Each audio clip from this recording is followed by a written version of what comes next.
So hello hi, কেমন আছো তোমরা সবাই? আমি যে স্নান করে এসেছি, আমি নিজেই না নিজেকে দেখে বুঝতে পারছি না যে আমি স্নান টান করে এসেছি। কারণ মুখ চোখের অবস্থা দেখছো, ট্যান পরে এতটা হট করে একটু বিচ্ছিরি অবস্থা হয়ে গেছে।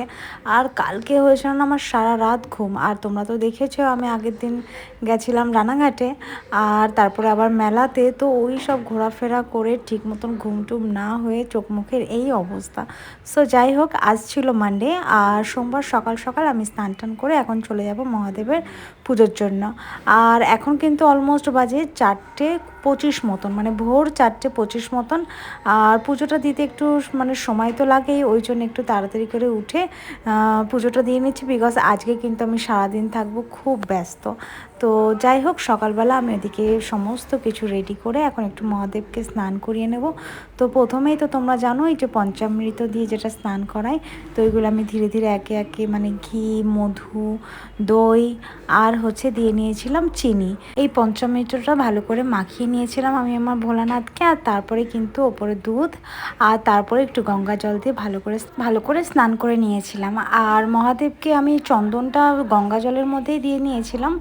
আর এখানে আজকে আমি ওং এঁকেছি অষ্টগন্ধা চন্দন দিয়ে। তো অনেকেই আমাকে আগের দিন বলেছে পর্বত না এঁকে, মানে আমি যেটা বলি হিমালয়ের পাহাড়টা আমি মানে পর্বতটা আমি এঁকে তারপরে মহাদেবকে বসাই। তো অনেকেই আমাকে ওখানে বলেছে যে ওটা ওম লিখে যদি তুমি বসাও আরও বেশি ভালো লাগবে দেখতে, আরও মানে বেশি ভালো এরকম কিছু। তো আমি আজকে ওম দিয়েই মহাদেব মানে ওমটা লিখে মহাদেবকে বসিয়েছিলাম। আর তারপর আমি এর ওপরে দিয়ে নিয়েছিলাম একটুখানি কালো তিল। আর তারপরে একে একে মহাদেবের পছন্দের সমস্ত ফুল বেলপাতা আমি এখানে দিয়ে নিয়েছিলাম। আর আমি প্রসাদে রেখেছিলাম 5 রকম ফল, মানে গোটা ফল আর একটু মিষ্টান্ন। আর এই সমস্ত পুজো আমি এত তাড়াতাড়ি এই জন্যেই করছি কারণ এরপরে আছে ঈশা নিশিতার স্কুল। তো স্কুলের জন্য আমি ওদিকে বানিয়ে নিয়েছিলাম টিফিন। আর টিফিনটা বানানোর পরে আমার মনে পড়লো যে আমি ওদের মানে স্কুল ড্রেসটা প্রেস করতেই ভুলে গেছি। তো আমি তাড়াতাড়ি করে ওখানে স্কুল ড্রেসটা প্রেস করে নিয়েছিলাম, আর ওদিকে ঈশা নিশিতাকেও ডেকে নিয়েছিলাম। আর পুজোটা কিন্তু আমার অলমোস্ট দিতে লেগেছিলো 1 থেকে 1.5 ঘন্টা মতন, কারণ পুরো বিধিটা কমপ্লিট করতে মানে এতটাই সময় আমার তো লাগে, আমি জানি না তোমাদের কেমন কি সময় লাগে। আর তারপরে আমি অন্যদিন তো কিছু খাই না, বাট আজকে আমি এখন মানে আর বাড়িতে থাকবো না, ওই জন্য আমি একটুখানি জাস্ট ওই আমলা অ্যান্ড বিটরুটের জুসটা খেয়ে আমি বেরিয়ে পড়ছি ওদেরকে স্কুলে দিতে।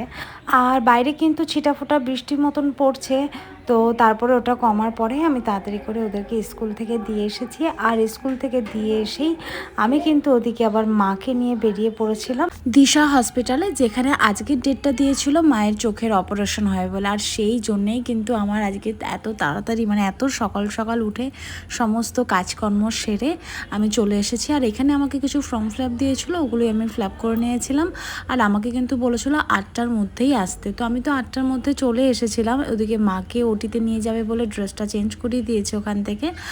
আর কিন্তু কি হয়েছে, মায়ের হয়েছে সুগার একদম লো অ্যান্ড প্রেশার একদম হাই। তো ওই জন্য ওখান থেকে একটু চা বিস্কিট দিয়েছিলো, বলেছিলো যতক্ষণ না সুগারটা অ্যান্ড প্রেশারটা কন্ট্রোলে থাকবে মানে মিডিয়াম থাকবে ততক্ষণ পর্যন্ত কিন্তু ওরা অপারেশন করবে না। তো ওই জন্যই ওখানে একটু খাওয়া দাওয়া করে অলমোস্ট 1.5 থেকে 2 ঘন্টা পরে সুগার আর প্রেশারটা নর্মাল হওয়ার পরে অপারেশন করেছিল। আর ওদের কিন্তু একটা নিয়ম আছে, অপারেশন করার পরে ওরা এমনি ছাড়বে না, কিছু একটা ওরা খেতে দেবে, সেটা খেয়েই মানে ভাত ডাল সবজি। আর তুমি যদি ভাত ডাল সবজি না খেতে চাও তাহলে দুধ হরলিক্স খেয়েই ওরা ছাড়বে। আর তারপরে আমার সমস্ত কিছু ডান হয়ে কিন্তু অলমোস্ট বাড়ি আসতে আসতে 3টে বেজে গেছিলো। আর এই যে দেখছো এখানে আমি একটা চেয়ার অর্ডার করেছিলাম, তো ওটা এখানে একটু সেটিং করতে এসেছে। তো তোমরা তো কম বেশি অনেকেই হয়তো জানো আমি বিউটিশিয়ানের কাজ করি। তো এই চেয়ারটা স্পেশালি ফেশিয়াল টেশিয়াল করার জন্য একটু সুবিধা হয়। তো যাই হোক, ওই চেয়ারটা আমি অর্ডার করে নিয়েছি অ্যান্ড চেয়ারটা সেটিংও হয়ে গেছে। আর সারাদিন তো দেখলেই কোনো কিছু খাওয়া নেই, বিকজ আজকে সোমবার ছিল, বাইরেরও ওই জন্য কিছু খেতে পারিনি। তাই ভাবলাম একটু বাড়িতে এসে সাবুদানার পায়েস করি। তো মিষ্টি মিষ্টি খেতে কেমন লাগছিলো, তো আমার জন্য একটু হালকা ঝালঝাল করে সাবুর খিচুড়ি করে নিয়েছিলাম। আর ওদিকে ঈশান নিশিতাকেও দুপুরবেলা মানে আমি যেহেতু রান্না করে যাইনি, ওদের ক্যান্টিন থেকে একটু জাস্ট কেক বিস্কিট কিনে দিয়েছিলাম। তো ভাবলাম বাড়িতে এসে এখন একটু গরম গরম লুচি আর ঘুগনি করি, বিকজ ওদের তো এটাই পছন্দ। তো আমি একটু নিরামিষ ঘুগনি আর লুচি করে নিয়েছিলাম, যেটা মা আর ঈশান নিশিতা খেয়েছিল। আর আমি কিন্তু আমার জন্য ওই সাবুদানার পায়েসটা একটু খেয়েছিলাম। আর এইসব করতে করতে মনে পড়ে গেল আমার গাড়ির ইন্স্যুরেন্সটাও করা দরকার, কারণ আমার মানে আমি যখনই স্টেশনের ওইদিকে যাই গাড়ি আমার ধরেই, আমি জানি না কেন। তো আজকে যখন গাড়ি ধরেছিল ওনারা বললো যে আজকেই নাকি গাড়ির ইন্স্যুরেন্সের লাস্ট ডেট। তো যেহেতু আমাকে কালকে আবার ওই সাইডটা যেতে হবে, আর গাড়ি যদি ধরে আর ফাইন তো আমাকে দিতেই হবে, সেই জন্যে তাড়াহুড়ো করে কিন্তু আবার চলে গেলাম গাড়ির সমস্ত ডকুমেন্টস নিয়ে বাজারে।